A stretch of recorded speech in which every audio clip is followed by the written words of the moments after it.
Hi hello ನಮಸ್ತೆ ಎಲ್ಲರಿಗೂ daily ಆಸ್ಟ್ರಾಲಜಿಗೆ ಸ್ವಾಗತ ಸುಸ್ವಾಗತ. ಸ್ನೇಹಿತರೆ, ಎಲ್ಲರೂ ಹೇಗಿದ್ದೀರಾ? ಎಲ್ಲರೂ ಚೆನ್ನಾಗಿದ್ದೀರಾ ಅಂದ್ಕೊಂಡಿದ್ದೀನಿ. ಹೋಪ್ ನಾನು ಕೂಡ ತುಂಬಾ ಚೆನ್ನಾಗಿದ್ದೀನಿ. ಎಲ್ಲರೂ ಚೆನ್ನಾಗಿದ್ದೀರಾ ಅಂದ್ಕೊಂಡು ಭಾವಿಸ್ಕೊಂಡು ಇವತ್ತಿನ ಒಂದು ವಿಡಿಯೋನ ಶುರು ಮಾಡಿಬಿಡೋಣ.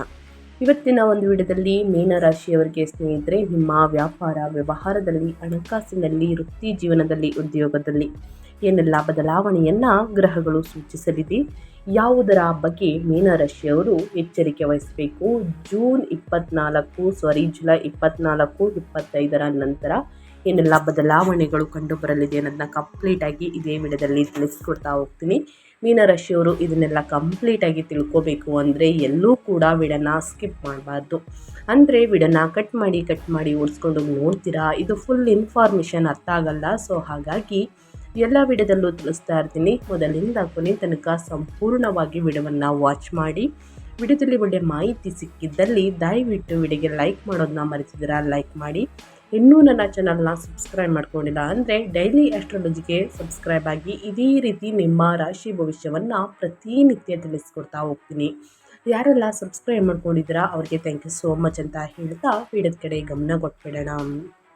ಹೌದು, ಮೀನರಾಶಿಯವರ ಮೇಲೆ ಗ್ರಹಗಳ ಪ್ರಭಾವ ಹೇಗಿರಲಿದೆ, ನಿಮ್ಮ ಆರೋಗ್ಯ, ಉದ್ಯೋಗ, ಕುಟುಂಬ, ವ್ಯಾಪಾರದಲ್ಲಿ ಏನೆಲ್ಲ ಬದಲಾವಣೆಗಳು ಆಗಲಿದೆ, ಯಾವುದರಲ್ಲಿ ಶುಭ ಫಲಿತಾಂಶವನ್ನು ನೋಡಲಿದ್ದೀರಿ, ಯಾವುದರಲ್ಲಿ ಅಶುಭವಾಗಲಿದೆ ಎಂಬುದರ ಸಂಪೂರ್ಣ ಮಾಹಿತಿ ಇದೇ ವಿಡಿಯೋದಲ್ಲಿ ಇದೆ ಅಂತಲೇ ಹೇಳಬಹುದು.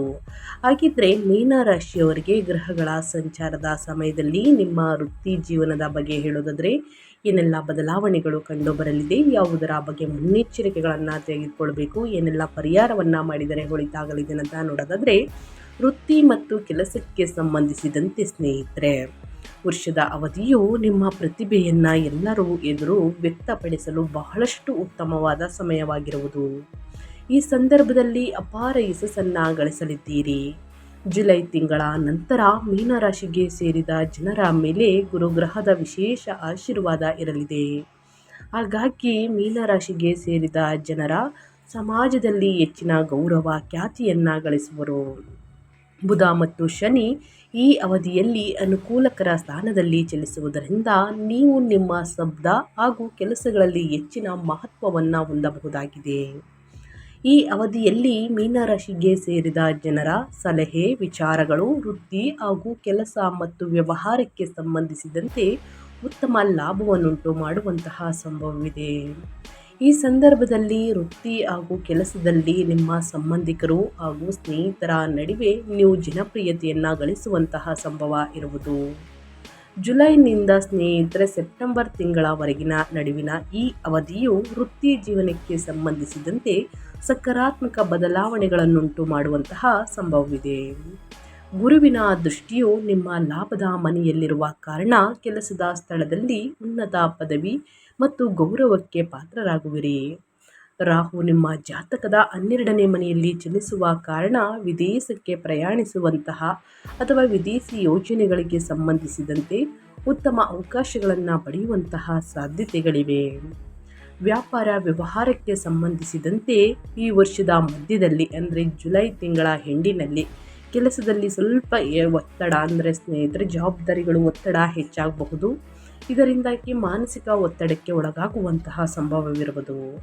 ಒಟ್ಟಾರೆಯಾಗಿ ಹೇಳಬೇಕು ಅಂದರೆ ಮೀನರಾಶಿಯವರು ವೃತ್ತಿ ಜೀವನದಲ್ಲಿ ಏನೆಲ್ಲ ಬದಲಾವಣೆಗಳು ಕಂಡುಬರಲಿದೆ, ಯಾವುದರ ಬಗ್ಗೆ ಎಚ್ಚರಿಕೆ ವಹಿಸಬೇಕು ಅನ್ನೋದನ್ನ ಕಂಪ್ಲೀಟಾಗಿ ತಿಳಿಸ್ಕೊಟ್ಟಿದ್ದೀನಿ. ಇನ್ನು ನಿಮ್ಮ ಆರ್ಥಿಕ ಸ್ಥಿತಿ ಬಗ್ಗೆ ಹೇಳೋದಾದರೆ, ಸಂಪತ್ತು ಮತ್ತು ಷೇರು ಮಾರುಕಟ್ಟೆಗೆ ಸಂಬಂಧಪಟ್ಟಂತಹ ಹೂಡಿಕೆಯನ್ನು ಮಾಡುವ ಮೊದಲು ಅನುಭವಿ ವ್ಯಕ್ತಿಗಳ ಸಲಹೆಯನ್ನು ಪಡೆಯುವುದು ಉತ್ತಮ. ಜುಲೈ ತಿಂಗಳ ನಂತರ ಜೀವನದಲ್ಲಿ ಅನೇಕ ಶುಭ ಘಟನೆಗಳು ನಡೆಯಬಹುದು. ಈ ಸಂದರ್ಭದಲ್ಲಿ ನಿಮ್ಮ ಆರ್ಥಿಕ ಪರಿಸ್ಥಿತಿ ಸುಧಾರಿಸಲಿದೆ. ಆರ್ಥಿಕ ಮತ್ತು ಆರೋಗ್ಯಕ್ಕೆ ಸಂಬಂಧಿಸಿದ ಸಮಸ್ಯೆಗಳು ಕಡಿಮೆಯಾಗುವುದು. ಕೆಲಸ ಮತ್ತು ಆರ್ಥಿಕವಾಗಿ ಉತ್ತಮ ಫಲಗಳನ್ನು ಪಡೆಯಲಿದ್ದೀರಿ. ಹಾಗೆಯೇ ಈ ಸಂದರ್ಭದಲ್ಲಿ ಶುಭ ಹಾಗೂ ಧಾರ್ಮಿಕ ಕಾರ್ಯಗಳಿಗಾಗಿ ಹಣವನ್ನು ಖರ್ಚು ಮಾಡುವಂತಹ ಸಂಭವವಿದೆ. ಈ ಅವಧಿಯಲ್ಲಿ ನೀವು ಆದಾಯವನ್ನು ಹೆಚ್ಚಿಸಲು ಹೊಸ ಮಾರ್ಗಗಳು ಗೋಚರಿಸುವುದು. ಆದರೆ ಸ್ನೇಹಿತರೆ, 12ನೇ ಮನೆಯಲ್ಲಿ ರಾಹುವಿನ ಚಲನೆ ಅನಾವಶ್ಯಕ ಮತ್ತು ಹಠಾತ್ ಖರ್ಚುಗಳಲ್ಲಿ ಹೆಚ್ಚಳವನ್ನುಂಟು ಮಾಡುವಂತಹ ಸಂಭವವಿದೆ. ಮೀನರಾಶಿಗೆ ಸೇರಿದ ಜನರಿಗೆ ಜುಲೈ ತಿಂಗಳ ನಂತರ ಆರ್ಥಿಕ ದೃಷ್ಟಿಕೋನಕ್ಕೆ ಸಂಬಂಧಿಸಿದಂತೆ ಮಿಶ್ರ ಫಲವನ್ನು ಸ್ನೇಹಿತರೆ ಪಡೆಯಲಿದ್ದೀರಿ ಅಂತಲೇ ಹೇಳಬಹುದು. ಒಟ್ಟಾರೆಯಾಗಿ ಹೇಳಬೇಕು ಅಂದರೆ ಏನೆಲ್ಲ ಬದಲಾವಣೆಯನ್ನು ನೋಡಲಿದ್ದೀರಿ. ಜುಲೈ ತಿಂಗಳ ನಂತರ ನಿಮ್ಮ ಜೀವನದಲ್ಲಿ ಅನೇಕ ಶುಭ ಘಟನೆಗಳು ನಡೆಯಬಹುದು. ಆರ್ಥಿಕ ಪರಿಸ್ಥಿತಿ ಸುಧಾರಿಸಲಿದೆ. ನಿಮ್ಮ ಆರೋಗ್ಯಕ್ಕೆ ಸಂಬಂಧಿಸಿದ ಸಮಸ್ಯೆಗಳು ಕಡಿಮೆಯಾಗಬಹುದು. ಕೆಲಸ ಮತ್ತು ಆರ್ಥಿಕವಾಗಿ ಉತ್ತಮ ಫಲಗಳನ್ನು ಪಡೆಯಲಿದ್ದೀರಿ. ಈ ಸಂದರ್ಭದಲ್ಲಿ ಶುಭ ಧಾರ್ಮಿಕ ಕಾರ್ಯಗಳಿಗೆ ಹಣ ಸ್ವಲ್ಪ ಖರ್ಚಾಗಲಿದೆ ಅಂತಲೇ ಹೇಳಬಹುದು.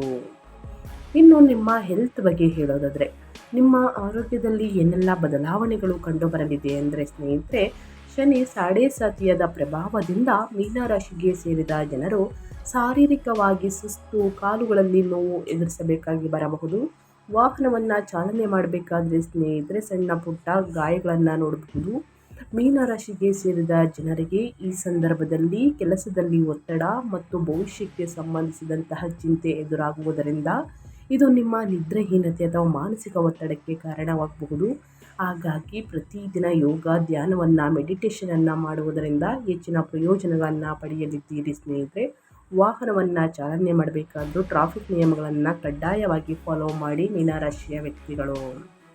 ಇನ್ನು ಅದೇ ರೀತಿ ಸ್ನೇಹಿತರೆ, ಕುಟುಂಬ, ವೈವಾಹಿಕ, ಪ್ರೇಮ ಜೀವನದ ಬಗ್ಗೆ ಹೇಳೋದಾದರೆ ಮೀನರಾಶಿಯವರಿಗೆ ಏನೆಲ್ಲ ಬದಲಾವಣೆಯನ್ನು ನೋಡಲಿದ್ದೀರಿ ಅಂದರೆ, ರಾಹುವಿನ ಕಾರಣದಿಂದಾಗಿ ಜೀವನದಲ್ಲಿ ಕೆಲವು ತಪ್ಪು ತಿಳುವಳಿಕೆಗಳು ಉಂಟಾಗುವಂತಹ ಸಂಭವವಿದೆ. ಹಾಗೆ ಮಹತ್ವಪೂರ್ಣವಾದಂತಹ ಕುಟುಂಬ ವಿಚಾರಗಳಲ್ಲಿ ನಿಮ್ಮ ಸಂಗಾತಿಯ ಸಲಹೆ ಮತ್ತು ಅಭಿಪ್ರಾಯಕ್ಕೆ ಹೆಚ್ಚಿನ ಮಹತ್ವವನ್ನು ನೀಡುವುದು ಉತ್ತಮ. ವಿದೇಶದಲ್ಲಿ ನೆಲೆಸಿರುವಂತಹ ಮಕ್ಕಳಿಂದ ಮೀನರಾಶಿಗೆ ಸೇರಿದ ಜನರಿಗೆ ಈ ಅವಧಿಯಲ್ಲಿ ಶುಭ ಸುದ್ದಿ ಲಭಿಸಬಹುದು. ಯಾರಿಗೆ ಸಂತಾನ ಯೋಗ ದೊರಕಿಲ್ಲವೋ, ಜೊತೆಗೆ ಮದುವೆ ಯೋಗ ಇಲ್ಲವೋ ಅಂಥವರಿಗೆ ಸ್ನೇಹಿತರೆ ಸಂತಾನ ಯೋಗದ ಪ್ರಾಪ್ತಿಯಾಗುವಂತಹ ಸಂಭವವಿದೆ. ಅದೇ ರೀತಿ ಅವಿವಾಹಿತರಿಗೆ ವಿವಾಹಕ್ಕಾಗಿ ಪ್ರಯತ್ನಿಸುತ್ತಿರುವುದರಿಂದ ಯಶಸ್ಸು ದೊರಕಬಹುದು, ಅಂದರೆ ಮದುವೆ ಯೋಗ ಕೂಡ ಇದೆ. ಈ ರಾಶಿಗೆ ಸೇರಿದ ವಿದ್ಯಾರ್ಥಿಗಳು ತಮ್ಮ ಓದಿನಲ್ಲಿ ಉತ್ತಮ ಪ್ರದರ್ಶನವನ್ನು ಈ ವರ್ಷ ನೀಡುವರು. ಒಟ್ಟಾರೆಯಾಗಿ ಹೇಳಬೇಕು ಅಂದರೆ ಕುಟುಂಬದ ಜೀವನದಲ್ಲಿ ಸುಖ ಶಾಂತಿ ನೆಲೆಸುವುದು ಹಾಗೂ ಅವಿವಾಹಿತರಿಗೆ ವಿವಾಹ ಯೋಗ ಕೂಡಿ ಬರಲಿದೆ. ಪ್ರೇಮ ಸಂಬಂಧದಲ್ಲಿರುವಂತಹ ಮೀನರಾಶಿಗೆ ಸೇರಿದ ಜನರ ನಡುವಿನ ಸಂಬಂಧವು ಇನ್ನಷ್ಟು ಬಲಗೊಳ್ಳಲಿದೆ ಮತ್ತು ನಿಮ್ಮ ಸಂಗಾತಿಯೊಂದಿಗೆ ಉತ್ತಮ ಸಾಮರಸ್ಯವನ್ನು ಹೊಂದಲಿದ್ದೀರಿ. ಒಟ್ಟಾರೆಯಾಗಿ ಏನೆಲ್ಲ ಅದೃಷ್ಟದ ಫಲಗಳನ್ನು ಗಳಿಸಲಿದ್ದೀರಿ ಅಂತ ಕಂಪ್ಲೀಟಾಗಿ ತಿಳಿಸ್ಕೊಟ್ಟಿದ್ದೀನಿ. ಈಗ ಒಂದು 3 ಪರಿಹಾರವನ್ನು ತಿಳಿಸ್ಕೊಡ್ತೀನಿ. ಆ ಪರಿಹಾರವನ್ನು ಅನುಸರಿಸುವುದರಿಂದ ಕಷ್ಟ ಸಮಸ್ಯೆ ಏನೇ ಇದ್ದರೂ ಕೂಡ ನಿವಾರಣೆಯಾಗಲಿದೆ. ಅರಿಶಿಣ, ಕಡಲೆಬೇಳೆ ಅಥವಾ ಹಳದಿ ಬಟ್ಟೆಗಳಂತಹ ಅಥವಾ ಹಳದಿ ವಸ್ತುಗಳನ್ನು ಗುರುವಾರದ ದಿನ ದಾನ ಮಾಡಿ ಸ್ನೇಹಿತರೆ. ಆಧ್ಯಾತ್ಮಿಕ ಬೆಳವಣಿಗೆಗಾಗಿ ಗುರು ಬೀಜ ಮಂತ್ರವನ್ನು ಪಠಿಸಿ ಮತ್ತು ವಿಷ್ಣುವನ್ನು ಪೂಜಿಸಿ ದೇವಾಲಯಗಳಿಗೆ ಭೇಟಿ ನೀಡುವುದು ನಿಮ್ಮ ವೃತ್ತಿ ಜೀವನ ಮತ್ತು ವೈಯಕ್ತಿಕ ಜೀವನದಲ್ಲಿ ಅದೃಷ್ಟವನ್ನು ತರುತ್ತದೆ.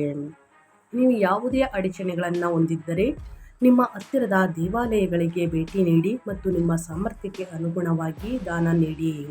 ಆದಷ್ಟು ಬಡವರಿಗೆ, ನಿರ್ಗತಿಕರಿಗೆ ನಿಮ್ಮ ಕೈಯಲ್ಲಾದಷ್ಟು ಸಹಾಯವನ್ನು ಮಾಡಿ ಅದೃಷ್ಟವನ್ನು ತರುತ್ತದೆ ಮತ್ತು ದೀರ್ಘಾವಧಿಯಲ್ಲಿ ನಿಮ್ಮನ್ನು ತೊಂದರೆಗಳಿಂದ ದೂರವಿರಿಸುತ್ತದೆ.